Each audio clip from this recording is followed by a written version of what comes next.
ladies, I have about 2 pounds of red meat a day, strong and lean, and I feel great. And they're like, what? And I'm a pretty tiny person naturally, and they're shocked I'm not like huge from that. And I'm like, ladies, like, it's not going to have that effect on you. It's actually going to give you that lean muscle tissue and a body composition where you can play your sport. Hello, carnivores, and welcome to session number 59 of the #1 bodybuilding podcast in the United Kingdom. Erica Suter is a former college All-American soccer player from Tampa, Florida. She is a Hall of Fame inductee from Johns Hopkins University, a certified strength and conditioning coach. She trains young ladies to become faster, stronger, and more robust in their sports. She has 12 years of experience coaching and growing, also a master's degree in exercise science.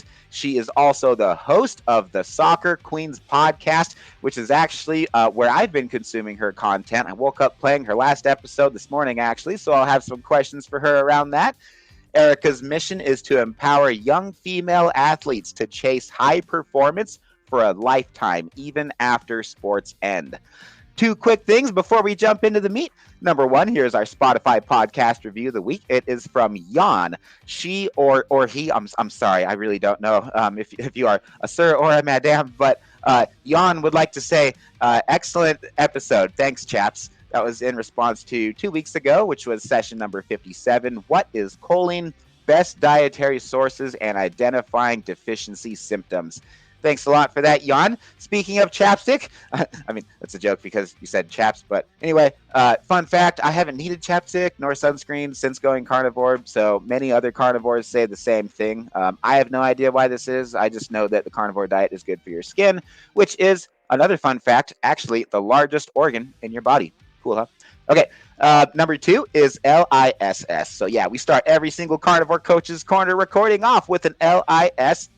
And I'm not talking about cardio, which is really good news because we don't like cardio. But LISS stands for Listener Inspiring Success Story. So this week's LISS is from Jonathan on Instagram, which is he is on Instagram at J247365. Goes by Jonathan FoodieRunner from Indianapolis, Indiana. Jonathan hosts a Run for Ya Life. Yeah, you heard me correctly. It's RUNFORYALIFE. He hosts this thing called Run for Ya Life, 5K event that you can, it's a fundraiser. You can either run or you can walk. I'll be sure to put a link to his event in the show notes for our Indiana brothers and sisters. All right, everybody. Here is Mr. Jonathan. Either or, wanted to introduce myself. My name is Jonathan, the FoodieRunner. Real quick, just wanted to give a few reasons why me and this lifestyle is stuck with each other forever. You know, one, I just got done with my fasted cardio, which was a easy 5K, but it's also, I call it therapy because that's my time to kind of reflect on things. You know, I used to suffer with insane sinus infections and all kind of other inflammatory issues, which we know causes diseases in your body from inflammation in your body. You know, I used to need antibiotics really bad several times a year because of inflammation. Huge one for me was sleep, the quality of sleep. You know, I can sleep 7 hours now and it feels like 12, you know, so I'm big on, you know, if it ain't broke, don't fix it. Thank you very much, Jonathan, for submitting your success story. Listeners, if you are a carnivore with an inspiring success story, send me a 30 to 60 second video or an audio on Instagram or on Facebook, and I will broadcast your message out where people definitely need to hear it. The carnivore community is growing across the globe. Yeah, the more that we all share what's working for us, the more that we will continue to learn and grow from each other. Coach Erica, welcome to Carnivore Coach's Corner. How you doing? Hi, I'm really excited to be here and just have a great conversation. Thanks, me too. Can you relate to what Jonathan was talking about with the low inflammation, with the better sleep, with all that stuff? Oh, yes. The sleep really resonated with me. I have always been someone who has never slept through the night, and I had insomnia in college and even a little after college sports. And I just I tried everything. I tried melatonin and all the sleep hacks, and nothing really worked. And when I started to become more meat-based and up my protein and specifically animal fats is when I started to get more restful sleep. And I agree with Jonathan. Even I can sleep 6 to 7 hours and wake up feeling like I had 12 hours of sleep. And I just always now wake up really excited for the day, and usually at like 5 a.m. or 5:30 a.m. And I'm just like ready to go. And I've never had this in my life. And it's probably been one of the greatest benefits. Wow. That was such a good answer. Thanks so much for that. That was a great follow-up. Yeah. Every single new follower that I have on Instagram, I always make it a habit. I want to, because most of them are podcast listeners, and so I want to get to know them, and I want to get to know why they're on the carnivore diet and why they're on this way of life. And so I always, and so usually one of the first things I like to ask to get to know somebody is, why are you on the carnivore diet? Is it for weight loss? Is it for muscle retention? Is it for better mental clarity? And that's actually like kind of the number one thing that I'm just like hearing from everybody right now, is everybody's just like, oh, I sleep way better now. I sleep way better. So cool. Awesome stuff. Oh, melatonin. You said that you were using that to fall asleep. Is that something that you've ever found addictive? Because like I seriously was addicted to melatonin gummy supplements hardcore, and I don't know if it's because they just tasted bomb, or if I really needed them that bad. But I swear it was like 6 months on my, not my last contest prep, but the one before that. So kind of like around 2019. I was on those things for like a good 6 months. I felt better when I got off of them. I'm not sure if you have anything if you can relate to that. They definitely helped me fall asleep faster, but I didn't feel like I was getting into that really deep sleep and feeling rested when I woke up. Like I still felt groggy, but then I thought, okay, well, maybe I need to take more milligrams here. So then you up the dose and then you knock out even more, but you still don't wake up feeling how you do on the carnivore diet. Like I feel like so energized and just really sharp and focused in the mornings and pretty much throughout the whole day. So I definitely don't miss melatonin. I think it's also a Band-Aid and kind of a quick fix. Yeah, definitely. Okay, let's get into the main topic. So may I ask you a couple stupid questions? Like, are stupid questions okay? Yes. Okay, so you have MS at the end of your name, and so what's a Master of Science in Exercise Science? Like, what's that mean? Well, it means I went through a couple years of busy work and reading textbooks.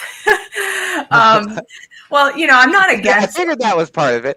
Yeah. I think, degrees are important to some extent. And I did learn a lot in my master's program on the basics of exercise science and biomechanics, but I learned more when I actually entered the real world. And there were so many things that my graduate program did not teach me about coaching and adjusting speed, strength, and conditioning programs on the fly and based on different athletes' needs and goals. So yeah, it became like a second master's once I started to work and really work with a lot of athletes. So yeah, I think at this point it's letters behind my name. I actually used to have my certified strength and conditioning specialist, my CSCS, and I took it off of my bio because I was like, the certification's really outdated now, so I don't really need these letters behind my name. It's more so like the years of experience and the body of work with the hundreds of athletes that I've worked with that has been like the true education for me. That's very, very, very humble of you to say that, and for you to do that. Yeah, I've been throwing around the idea of going to school for nutrition and going to school for exercise science, and my degree, I don't have a degree actually. I have most of a music performance, or excuse me, most of a music education degree. But anything fitness and nutrition related, it's like after the last 4 years of doing these podcasts and having Bart K and having like all these experts like you on our show, I'm just like, I feel like this is way more truthful information and way more practical information than I would be paying a lot of money for. And I don't know, maybe I'm wrong, but that's just, it's it's gotten our show to where we're at. It's gotten all of our athletes to where we're at, and I don't see the time or the money as really being worth the value. I guess at least at this point in my career. Yes, people, what is happening? Hope everybody's good. So, if you're on TikTok, make sure you're following us on our accounts, Carnivore Coaches Corner. TikTok is flooded with fake coaches that give out horrible advice, shit advice concerning your health. If you don't believe me, get a load of this. Less than 5% of Americans get enough fiber in the day. Crap! So I haven't had fiber in over 2 years. I'm not part of that 5% like I'm gonna die or something, am I? Many experts recommend 30 to 40 grams of fiber a day. Time out. So the FDA actually only recommends 28 grams of fiber a day. What kind of health experts are you listening to? Fiber can do so many more things beyond keeping you regular, including supporting mental health. I am aware of no research whatsoever that is backing up what you are claiming about mental health and fiber. That has been the complete opposite experience of me and everybody else that I coach. And research shows that gut health directly impacts gut-brain communication and mental well-being. Do your own research and stop listening to the media. What you'll actually find is that there's a big correlation between low fiber and long life expectancy. Just look up the life expectancy of the Japanese. How do you create a healthy gut? You may have guessed it, fiber. Wow, are you serious? I certainly hope that you can back all that up and that none of it's contraindicated. Fiber is absolutely contraindicated in the human diet. Over a period of about 4.5 million years, it never played a role anywhere in the world because the majority of the planet was actually in an ice age. There is one and only one, even pseudo-controlled clinical study anywhere in the peer-reviewed literature. N equals 62. It's a small sample size, I do realize. However, it was on idiopathic constipation, and 100% of the people who removed their fiber intake noticed a 100% reduction in symptoms. Fiber feeds bacteria in the gut, and these bacteria, when they munch away on the fiber, produce something called short-chain fatty acids. Short-chain fatty acids, yeah, so there's a lot of people that believe that that might help with type 2 diabetes, or you could just get on a proper human diet, which means no fiber and no carbohydrates, and never worry about type 2 diabetes. You want to know what else those intestinal flora do when they munch on all that fiber? They start multiplying like crazy. They start fermenting everything in sight because it's a foreign substance. This creates a lot of gas, and this creates a lot of inflammation as a byproduct of this reaction. So what do you think happens when you put all of that gas and all of that inflammation together? That's right, chronic bloating, chronic fatigue, constipation. Consider filling up your plate with a wide variety of plant-based foods, adding nuts and seeds to your oatmeal, snacking on apple and peanut butter, swapping out refined grains for whole grains, and substituting your beef burger with a delicious lentil and green burger. Nice sales pitch for fake burgers. I think I like Rusty's burgers better though. Man, I don't even need to cook it. It's good like that. Make sure you give us a follow over there, okay? We also post meal prep videos, workout tips, and tips from top carnivore doctors and nutritionists from across the globe. Now back to the show. So I would agree with going back to nutrition school. I thought about that as well, because when I promote the things that I'm promoting on my page, and clearly I'm very meat forward on my Instagram stories, a lot of RDs really hate me, and they're like, well, you're not a registered dietitian. And my argument is, well, should I go back to the nutrition school, even though most of it is very outdated and the research isn't reliable? And you brought up Bart Kay, and I also follow Dr. Paul Mason, who really talks about the flaws of a lot of the current nutrition studies and guidelines that we have. So it was more so like I would just go back for the letters behind my name and to become an RD so that these RDs would get off my back. But, you know, I, like you, it's kind of like a waste of money at this point. Wow. Okay. Well, thank you. Thank you for the advice. And like I said, I think that's very humble, and that's very authentic for you to say that. Awesome.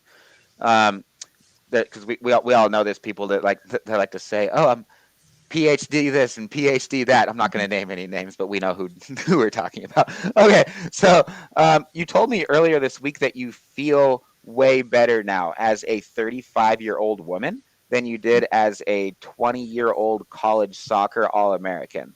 I feel better as a 31-year-old keto carnivore bodybuilder than I did as a college hockey player. So can you elaborate on what you mean by that? What's changed since you were playing high-level soccer?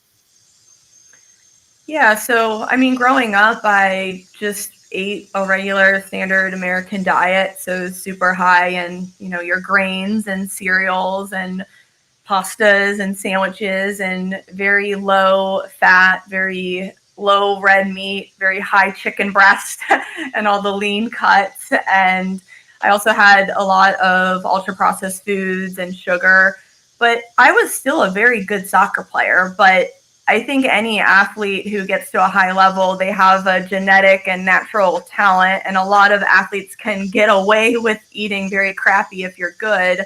But for me, I started to notice in high school and in college as well, like, yeah, my performance was great. I got all these accolades. I was a record goal scorer in college. I was captain my senior year at Johns Hopkins. I became inducted in the Hall of Fame. Yes, I was performing at a high level, but my health wasn't okay. I didn't really realize it at the time because I was just so focused on like sports in college, but I had painful periods. I had poor mental health, anxiety, depression. I also got stressed very easily. I couldn't manage stress that came my way that well. And Hopkins was a very rigorous academic school, and I just like couldn't handle it at times. I also wasn't sleeping well. I had like mood swings and PMS symptoms. I always suffered acne and skin issues, which really ruined my confidence, and I was so insecure about. I also have an autoimmune condition, vitiligo, which means that I can't tan certain parts of my skin. So yeah, like a whole host of health issues that I kind of just like brushed under the rug because my soccer performance was great. But when I graduated, I started to look more into just my nutrition lifestyle, and I started to cut out ultra processed foods, but I like upped like the fruits and veggies and like my meats and protein, which was great. It was just like a launching pad to like the carnivore and next step into like really healing. So I did that for a while, and some things improved, but I still was having some of the most annoying symptoms, like the hormonal issues, the PMS, the painful periods, the acne, the fatigue, the insomnia. So that's when I started to go down the rabbit hole of carnivore. And of course, like I was kind of reluctant, like most people. I'm like, well, what do you mean? Like, I need to cut out the plants. Like, we've been told all these years that you need your greens and antioxidants and vitamin C and all these nutrients that supposedly plants have. Yep. So I was don't like, forget fiber. You got to get your fiber because fiber is too. so essential. It's totally essential. And I don't know. The word on Instagram is apparently it's really good for your anxiety and it's really good for your depression. But that's the opposite of everything that you just said. So I'd like to ask you more about that, actually. Yeah. Sorry. Continue. So I was reluctant going in. I was like, okay, there are people out there eating all meat, but I kept listening to the testimonials and the stories, and I think they're so powerful and sometimes more powerful than a research study. So I was like, all right, whatever. I have nothing to lose. I'm going to give this a shot. And a year ago, I was like, all right, I'm going to go all in with this. And within a week, my skin cleared up.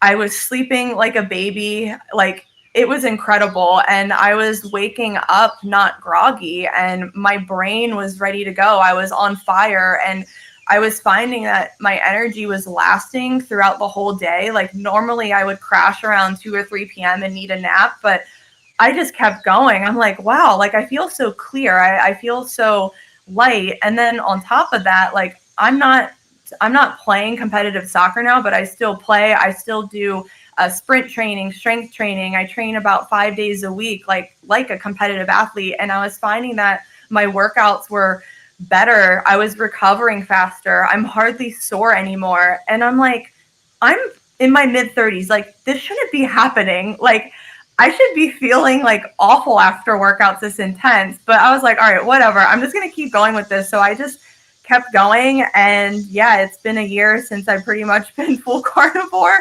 And I'm just really grateful for what it's done for my life. That's so incredible. You mentioned skin quality like 2 or 3 times. And I'm just laughing my butt off right now looking at your skin because it looks amazing. Yeah, I That's talk something to that's other something I hear a lot too, women. and that's something also that I've noticed. I want to ask if you've noticed any single food in particular that seems to trigger anything for your skin. Because for me, it's actually butter, which is unfortunate because I love butter. I'm one of those keto assholes that's like, eating butter out of the package with salt on it and stuff because I Yeah. think it actually tastes pretty good. But whenever butter is in my diet, that's when I get like these. You probably can't see them on screen from with this camera, but I have like some pimples around my forehead. And whenever I do the lion diet, which is nothing but red meat, water, salt, strict for 30 days, bam, like it all disappears. And as soon as I start eating butter again, it comes back. But I don't know. You only live once, and I think butter's worth it. Yeah, I mean, the skin benefits are just so incredible. And for any like girls or women out there, it is something that can cause a lot of insecurity if you have acne or redness or like pigmentation. And yeah, for me, it cleared up immediately. And I had friends asking like, what are you doing? You're like aging in reverse. Like, do you get like procedures or injectables? And I'm like, no, I don't get any injectables. I don't want any of that inside of me. Like, I basically just have upped my red meat and I don't have ultra processed foods. I Yep. just stay hydrated as much as possible. And they even asked me, do you have eyelash extensions? Because my eyelashes have grown. Like, it's like insane. And I'm like, no, I don't have eyelash extensions. And I always talk to like other like female carnivores, and the first thing they say is like the beauty benefits are insane. And like red meat is like the ultimate glow up. It's the ultimate beauty hack. And like, I didn't go into this thinking this would be a benefit. It was just like an added bonus. Yeah, my wife's hair has stopped falling out since she went carnivore too. And actually, cutting plants was kind of the last thing that she needed to do. That's something that I wanted to ask you about. So you touched on how carnivore has been helpful for your anxiety and your depression, which is actually really ironic because yesterday I did probably like 3 or 4 hours of research on fiber because I was responding to somebody else's reel about how fiber is like apparently really good for you and it's not. And so I found every single point that she made and like tried to figure out where she was off base with it. But she was claiming that it was that it's helpful for anxiety and depression. And I'm not aware of any way that is remotely possible scientifically. It's like, how can you possibly prove that? I'm just curious if you have any thoughts on that. Do you consume any fiber at all right now? No, I don't. And actually, one symptom before I went carnivore that I didn't talk about was it was actually hard for me to get things moving in my gut, which is kind of funny because back then I was eating like the broccoli and the cauliflower and bags of spinach. Like, I was such a spinach girl. Like, it was insane. And I like always had trouble like so was I, guy, but yeah, it was bad. I had trouble moving things through, and now like it's very like painless. Everything moves. I go pretty much every day, TMI, but like I have no fiber in my diet. And, I follow a lot of work of Dr. Georgia Eid for the mental health side of things. And I think for my mental health, I just wasn't getting the nutrients I needed for my brain. So I was very low in my saturated fats and cholesterol from single ingredient animal-based proteins. And since that's what our brains are made up of, we do need more of that. And I was severely deficient. So I think adding that in like really helped my brain and really improved my mood swings and my anxiety. I can handle stress a lot better now. I'm much more cool as a cucumber than I used to be. And yeah, it's been amazing. And I never thought cutting out plants I would feel so good. But now that I look more into the research on it and the anti-nutrients within plants, I look back and I'm like, dang, I don't think I was absorbing all the vitamins and minerals I needed because the plants were counteracting that. And it makes a lot of sense to me. And like, look, if someone has like one thing of broccoli, like whatever, not a big deal. But like I was consuming plants in like excess. Like it was like I would throw a whole bag of spinach in my egg whites that morning, and egg whites were another issue. I do all the yolks now because they have all the nutrients, But yeah, I was just Right. bags of spinach. And I also realized when I cut out the plants that my rosacea on my face, so rosacea is when your skin gets like really red. My rosacea went away, and that was like the last thing for it to clear up, was to get rid of the plants. Wow. All of those plants that you just mentioned, they all have very high nutritional value. Nobody's going to argue that. But you're at a net loss. You are totally at a net loss because fiber strips you of nutrients. All of those sugars end up breaking down, causing glycation, and so every single gram of sugar that you eat is taking just a little bit of is taking a little bit of your life away. It's reducing your life expectancy by just a little bit. I get this question a lot, and I'm kind of curious how you would answer this question. If keto is so good for athletic performance, and if this is really a proper human diet, then why isn't every NFL athlete and every pro athlete, every pro soccer athlete, why aren't they all keto? Why do they all eat carbs? I'm just curious if you've gotten that question and how you answer it. Well, I've talked to my colleague Cynthia Monteleone a lot about this, and Cynthia is a keto carnivore track athlete. She's almost 50 years old, and she competes in the Olympics and has broken records in the 400 meter doing this lifestyle. And she's coached actually many athletes who she actually can't name because these athletes don't want everyone else knowing their secret. Because the athletes that she coaches through keto and carnivore are winning gold medals and breaking records, and they just don't expose what they're doing because they don't want people to have the edge that they do. So I think part of it is people keeping it a secret. I also think part of it is some of the main sports dietitians are still indoctrinated by what they've learned in their schooling and how a lot of it isn't updated. And then I also think there's a camp of dietitians who just write off keto and carnivore immediately without looking into it. And they claim that it is restrictive diet culture. And my argument would be, well, being restrictive is really restricting your nutrients and your calories. And their argument is, well, no, it's restricting food groups and cutting out food groups. But what if cutting out certain food groups actually makes you feel better? That doesn't mean you're restricting calories. It doesn't mean you're restricting nutrients. So when I went carnivore, I actually upped my calories. I upped my nutrients because I was really deficient in fatty acids and protein and iron and B vitamins and magnesium and selenium and choline. So what's restrictive about that? And I think that's where a lot of dietitians are going wrong. They're like claiming by fighting keto and carnivore that they're fighting diet culture, that it's toxic diet culture, but it's not toxic diet culture if you're giving your body enough calories and nutrients. So I think that's why people just don't want to believe it. That is such a beautiful answer. I just want to add to that and say the carnivore diet and the keto diet are not restrictive. They are the least restrictive diets you will ever do. This is not a diet of restriction. This is a diet of freedom. You have less inflammation. You have more time back. You're spending less time meal prepping. You're spending less money on your damn grocery bill. Yes. Yeah, it's so true. What you said about those keto athletes that are performing so well, that is so funny. Danielle Fisher, she's a WNBF professional bodybuilder. She's one of our clients. She's been on our show multiple times, and she's also a very high level track coach. And same thing. She just would not ever consider, remotely think putting carbohydrates in her diet before doing a long distance run, nor before stepping on stage. And my theory to the whole thing is that it really takes a good 3 or 4 months for you to get fully fat adapted to where you're getting the most out of the ketogenic diet.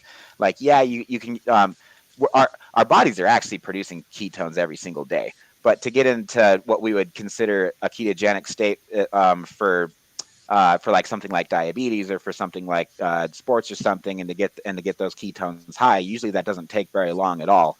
But to get to the point to where your body prefers fat over carbs like it should.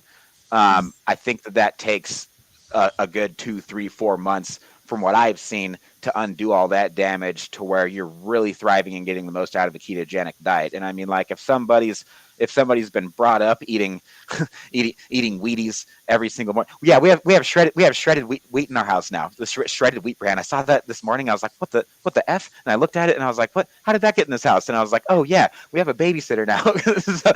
we have a babysitter that comes over like a couple times a week and hangs out with our kids, and so like that's her food. But anyway, I think that these athletes, like they just grow up like that, and then they do, and then they do so well, and they can get away with it because you're just out training you're out training those carbs, and so you don't see the damage that it's doing on the inside. You don't see how it makes you like more susceptible for type 2 diabetes or for cancer or something.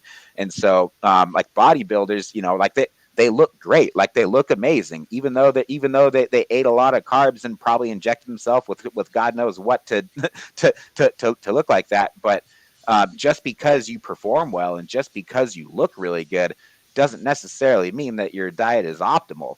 And so and so for any high level athlete to kind of take a step back and go through a 3 or 4 month period of getting fully fat adapted, I just don't really see that as being as practical, which is why I love bodybuilding, because you're on your own schedule. It's like, oh, I want to do this show. Crap, I'm not ready. I need another 6 months. Okay, you can cancel that show and do another show. You can't do that if you're a soccer player, right? The team needs you. This season starts now. Go eat your Wheaties. Yeah, I think you made a good point there that you do have to have a transition period and ease into it and give it a couple of months for you to heal and get used to it. And I think the dietitians who have claimed they tried the keto or carnivore and say, oh, it doesn't work, are people who only tried it for a week. And you had people on YouTube saying, oh, I tried carnivore for 1 week. And I'm like, that's not long enough. So I find that interesting. And also, oh, it didn't work for me. How long did you try it? Yeah.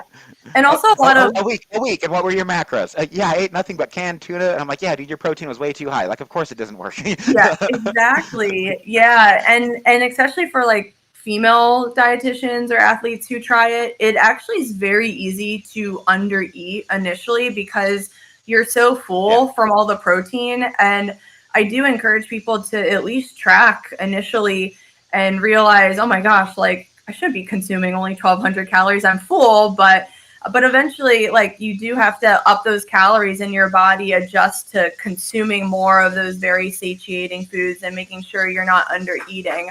Again, like true toxic diet culture is under eating, under fueling, and restricting calories. It's not restricting food groups. And there's this whole thing in like sports nutrition, like there's dietitians on reels on the internet, like stuffing their faces with like brownies and like Lucky Charms and cakes. And they're like, oh, I have a healthy relationship with food. And I'm like, how is that a healthy relationship with food? Are you telling young girls that they need to consume every single food group in order to have food freedom? Like, to me, that's just perpetuating a really poor message for our young girls. And they are becoming very nutrient deficient because they're too high in sugar, too high in carbohydrate. And I remember as a college athlete, I was consuming probably 300 to 350 grams of carbs a day. That's usually like the general recommendation for college female athletes. And because I was consuming such high carbohydrates, it was at the expense of my protein and fat intake going way down. And it was very detrimental for my health. And yes, I was performing at a high level, but with this lifestyle, you can actually have both performance and health. And I wish I knew that back in college because, man, I could have been way healthier mentally and emotionally and hormonally, but also soccer performance-wise, I was good, but I could have been Superwoman back then. And I'm just like, dang, I wish I knew this like 10 years ago. This would have been insanity. Yeah. I wish I would have been keto before I started bodybuilding. I wish I would have done like I've done 12 shows. Most of them have actually not been keto. So I have way more experience bodybuilding pre-carnivore than after carnivore, but going back over again, I would totally rather do it that way. Absolutely. Tell us about the soccer athletes that you. Oh, sorry, no. One more thing I wanted to ask you on that. You were being recommended to consume 300 to 350 grams of carbs a day. Did you have a protein or a fat recommendation? I'm just curious. So when I Or was is that commonly given out? I'm not. Did you have a meal plan? Like what did that look like? Yeah, when I was in college, we had a sports nutritionist, and that was the general recommendation. And then I think the protein was the usual like 0.8 number.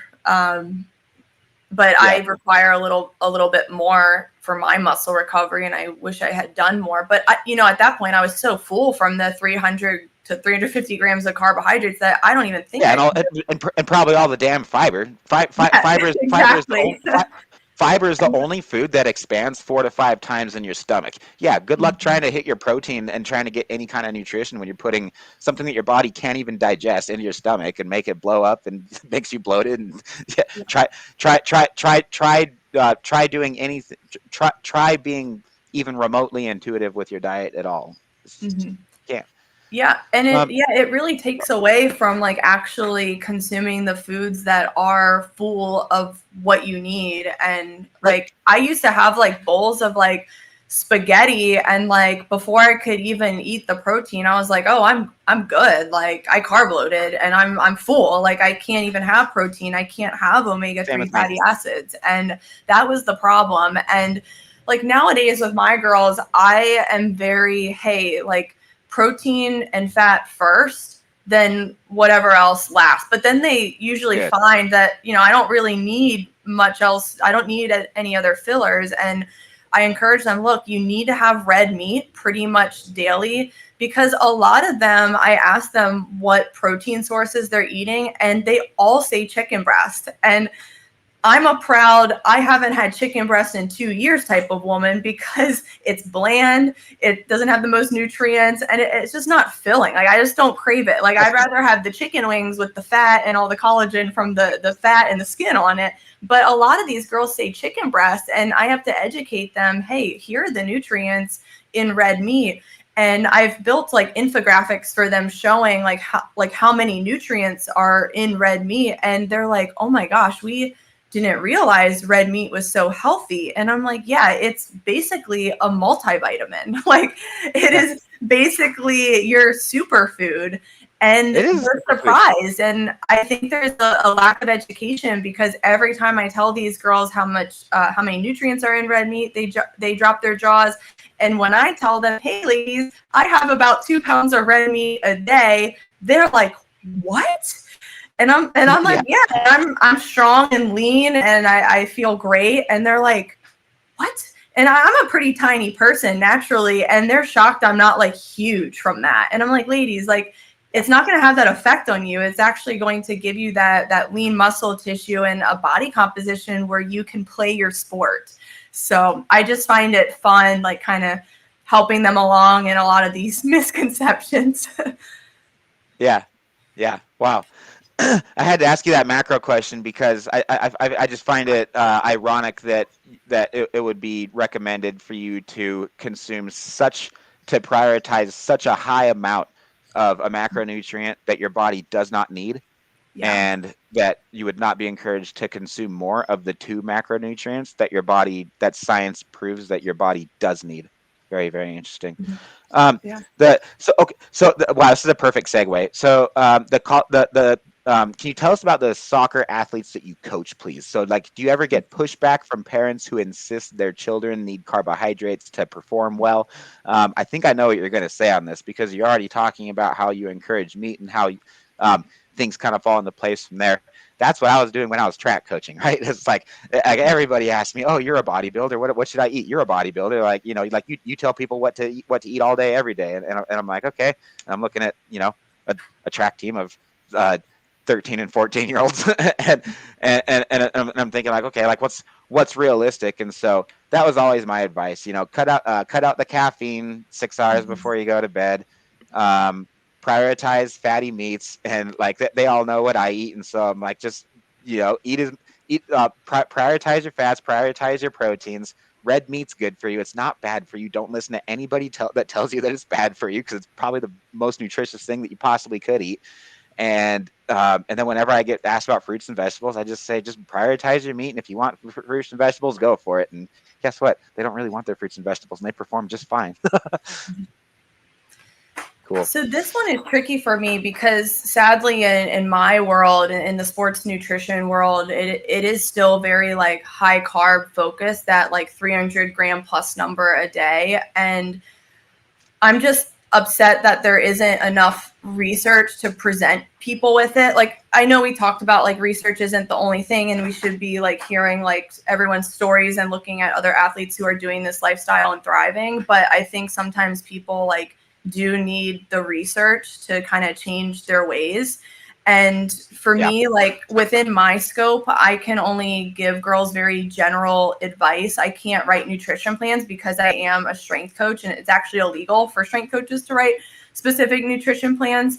But I do inform them on why the macros of protein and fat are really important, especially for young, growing female athletes who are going through adolescence and their brain and their endocrine system is developing during puberty.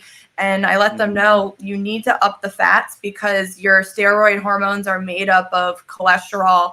And in order to have healthy periods and avoid these painful cramps that I dealt with and avoid these mood swings and anxiety, you need to have those healthy fats during your most critical years in development.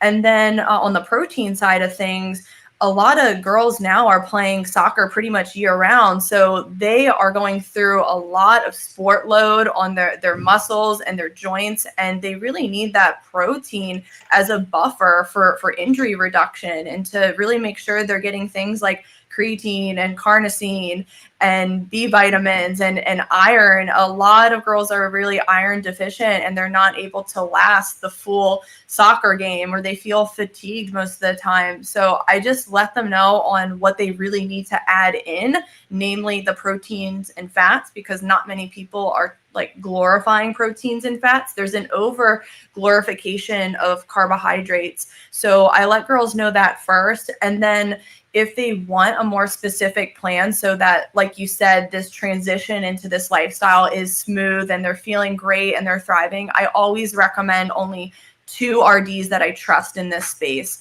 Cynthia Monteleone, who I've had on my podcast, who's also a track athlete breaking world records. And then I also recommend Michelle Hearn because she's more of an ultra marathoner endurance athlete who's doing this lifestyle. And, you know, I'm still wrestling with this topic, and maybe you can give your opinion on this, but I do like Michelle's thoughts on how athletes can focus on protein and fat first, and then strategically maybe add nature's carbs in, but sparingly, and really use it intentionally. I think she also got that from Zach Bitter, who also mentored her. But I love your thoughts on that. But I really only trust Cynthia and Michelle to really help these girls with this transition and to make sure that they're also getting enough calories in the transition, because it doesn't matter what diet you're on. If you're in a caloric deficit, like severe as a teenage girl athlete, then you're not going to thrive no matter what. So that's why I always refer out to these ladies. But I would like your thoughts on like the strategic use of carbs for like the glycolytic sports like soccer or hockey, like you did. Oh, thanks for asking. Yeah. As a matter of fact, on our last podcast, last week, session 58 with John Arnold, we actually talked about that. We actually talked about that quite a bit, because I just have I've always thought, because I've heard from everybody, that you need carbs to fill out your glycogen stores as a bodybuilder. My experience, I tested both of them back to back at my last competition run. My last competition, so I didn't compete last year. I did guest posing only last year. I'm doing guest posing this year, and spoiler alert, I'm actually really trying to go for my pro card this year. And so I just don't know if like family wise and if everything, like if we're kind of ready for that right now, because it's a big commitment to compete, and certainly if you're competing for a pro card, which is what I'll be doing. But I've just heard nothing in the space other than from the keto carnivore crowd that you need to have glycogen for your muscle bellies to be able to fill out. And so I was like, all right, well, let's put this to the test, because that's definitely is not what I hear from most nutritionists. And there's lots of most nutritionists in the keto carnivore space, and there's lots of very, very good high level bodybuilders such as Robert Sykes that actually don't ever consume carbs even before they step on stage. And so when I heard that, I was like, whoa, that sounds like ludicrous. But I mean, but if he's doing that, and if he's a pro, and if he looks like that, then there's got to be a damn good reason why he's doing it. So I did 4 competitions. I did 3. This is all at the end of 2022. I did 4 competitions. 3 of them, the first one I did a fat refeed. The second one I did a fat refeed.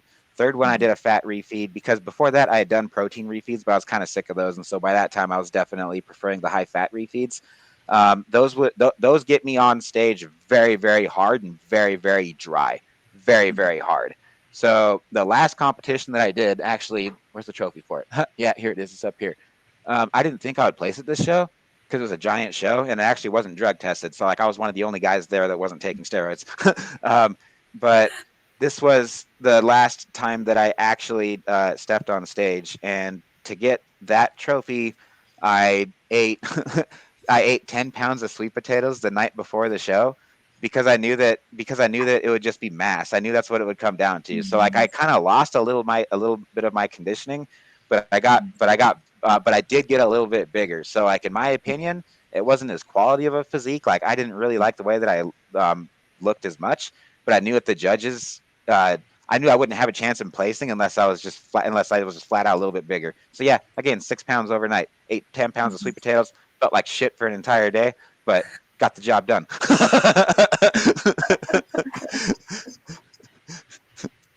Now, have you tried anything with like your hockey performance? Because I know like some athletes who Dr. Chafee has interviewed, they're like purely carnivore. There was a decathlete on his show, a cyclist, and some other people. I just find it so cool hearing from other athletes. Yeah, so I guess I haven't really done a side-by-side, but I've just my endurance overall is better. So Yeah. I'm agree. not dead and looking for food at the end of a hockey game. I've had no food the entire day, maybe half of a keto brick, but when I get my appetite vanishes when I get into when I get into excuse my language, get shit done mode. Like when I get focused, right? So if I'm playing like when I'm playing bass for worship, or when I'm playing at a rock concert, I play in a rock band here in Billings. If I'm doing something to where I'm performing, if I'm public speaking, food in my stomach, never a good idea. Any kind of food, I would rather just be fasted. I think best when I'm fasted, and same thing when I'm working out too. If I've had it, so like my workout last night was in the evening, so my pre-workout meal was half of a keto brick and some protein ice cream. So that was 35 grams of protein and like 60 grams of fat. And then last night, my dinner was 560 grams of chicken thighs. We were talking about chicken breasts versus chicken thighs earlier. So like, you know me, I'm all about that fat. And then I had 240 grams of fat in the form of beef tallow, butter, sour cream, and don't judge me for this one, but actually an avocado-based mayo that is freaking awesome. It is so delicious. Yeah, so that's kind of what I've been noticing lately is actually keeping my protein modest, and so like just under 200 grams. I can get away with like basically as much fats as I want, and actually the more fats and the more types of fats that I include in my diet, I test my ketones every morning, and I notice that I'm in deeper levels of ketosis that way. Yeah. Sorry, I don't know if I answered your question. I hope I did. Yeah, you did. It's always really cool hearing from other athletes on how it's improved different performance markers. And I talk to Cynthia about like our sprint training all the time, and I'm faster than I was as a college All-American. I'm close to running an 18 mile per hour top end speed, which is basically like Division I level speed. So it's just like crazy to see. And like also one thing I'll say for like the women out there is like you don't have to like kill yourself in the gym and over exercise during this lifestyle. Like I work out very efficiently. I probably do like 3 30-minute total body strength workouts a week and then 2 sprint workouts a week. They're very short and sweet. And I literally have a 6-pack and muscle without trying. And there was actually like a period of time for a month last year where I didn't really work out at all. I was like, all right, I'm just going to like test this out. I would just, walk my dog, 30 minutes a day. And that was all I did. I didn't do any resistance training or sprints. And I still had a 6-pack. And not that I'm in it for aesthetic reasons. That was the last thing I got into this for. But it's like, wow, like for all the women out there who think you have to over exercise and under eat, you can really escape that. Such a lie. It's such a lie.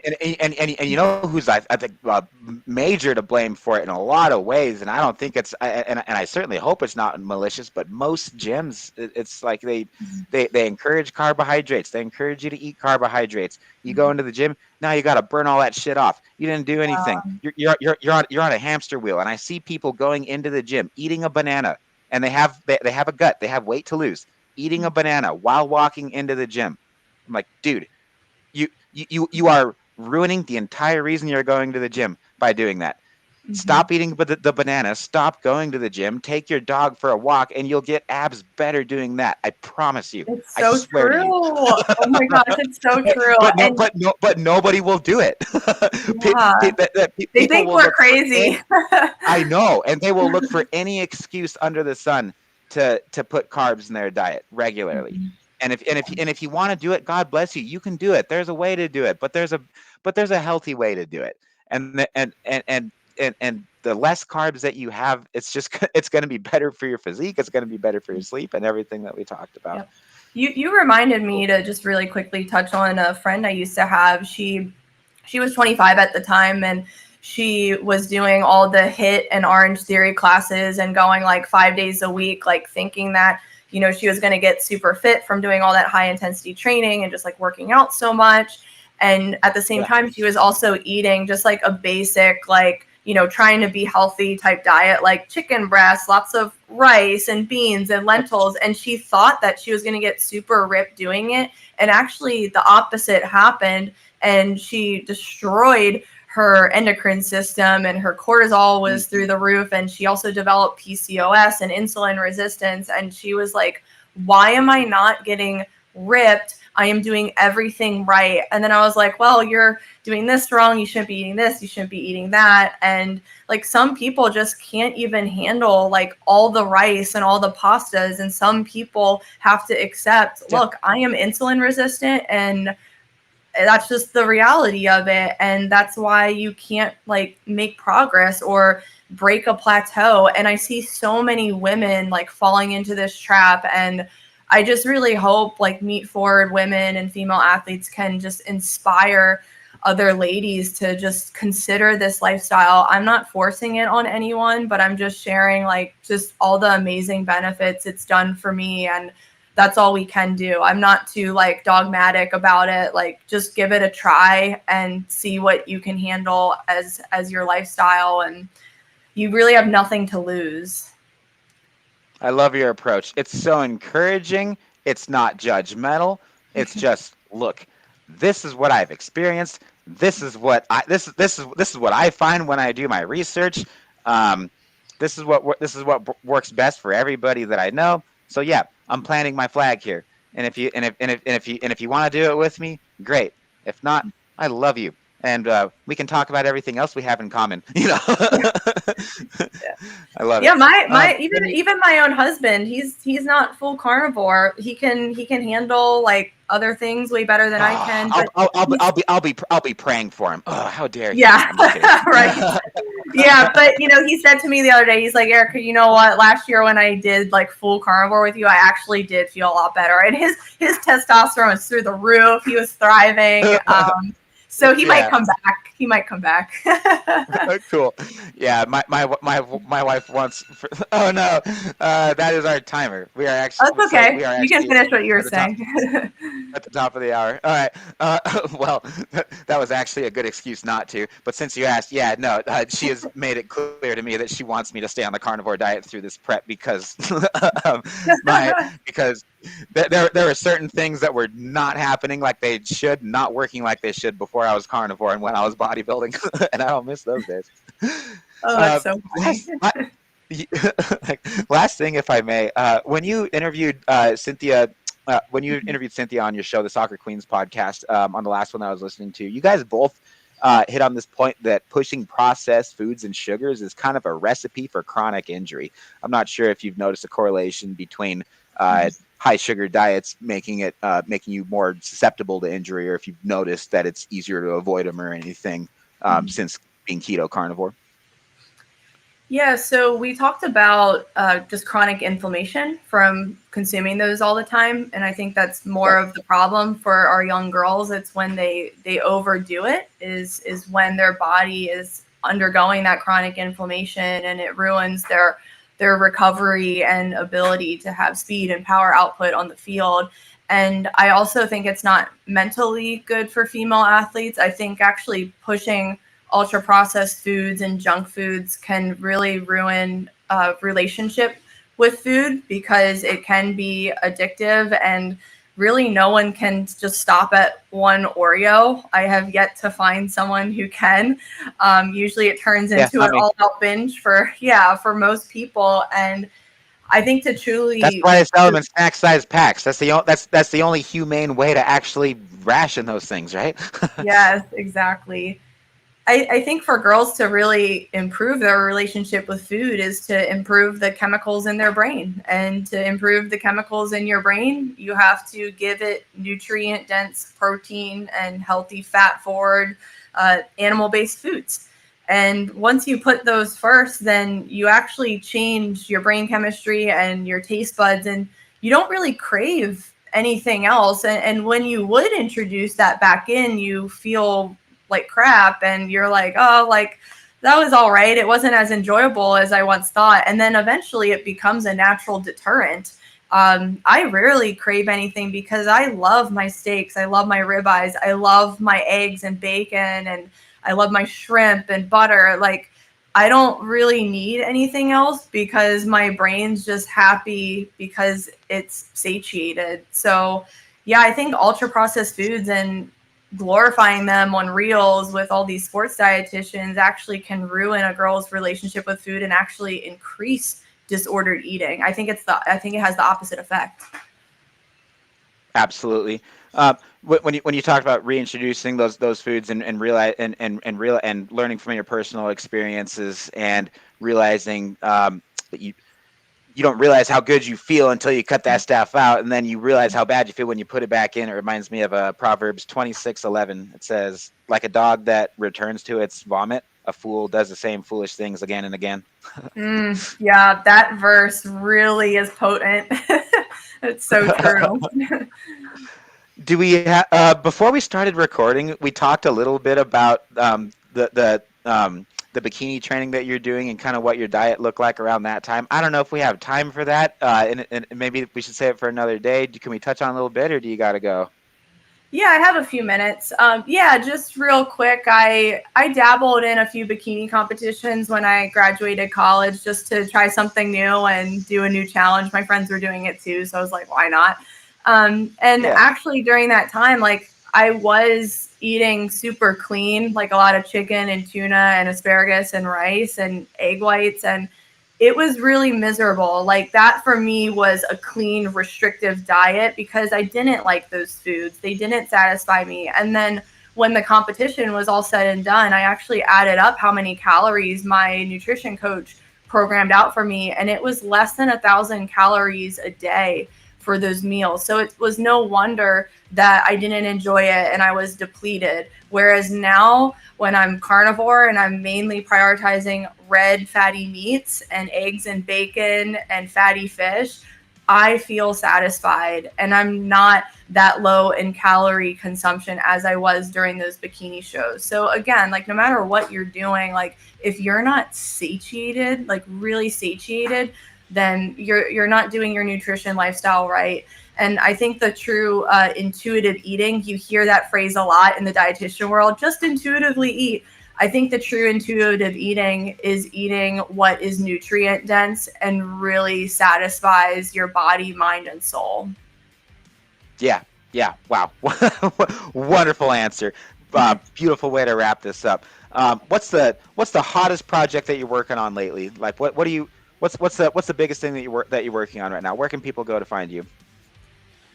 I'm at Fit Soccer Queen on Instagram and Twitter. And right now I am gearing up for a lot of speaking engagements. So I travel around the United States and Europe or anywhere else that will have me to speak to female athlete teams and coaching staffs about training and nutrition and recovery. Oh, fantastic. That is awesome. The world needs more people like you. Seriously, you're doing something really, really cool. Thanks for doing that. Thank you. All right. Go follow her, everybody. Erica, thanks so much for your time on our show. Cannot wait until the next time that we talk. Thank you so much. Well, that's all we got for this week, everybody. Thanks a lot for listening. Make sure to let us know what you thought of this podcast. Feel free to shoot me an email. That is admin@supersetyourlife.com. You can shoot me a DM on Instagram @ColtMilton. You can also find links to schedule one-on-one nutrition consultations with myself in the show notes of this podcast or on my website, which is supersetyourlife.com. Just like it sounds. Coaching calls with me are always free for the first 15 minutes if we've never spoken before. If you are one of our listeners, I would love to hear your story, answer your questions, and help you out in any way possible.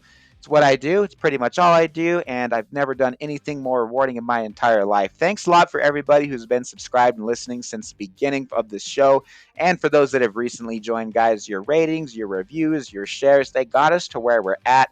This podcast is my life, and I thank God regularly for the love, the support, and for the honest yet ever so helpful criticisms that we have had so that we can make this show more educational, more organic, more entertaining.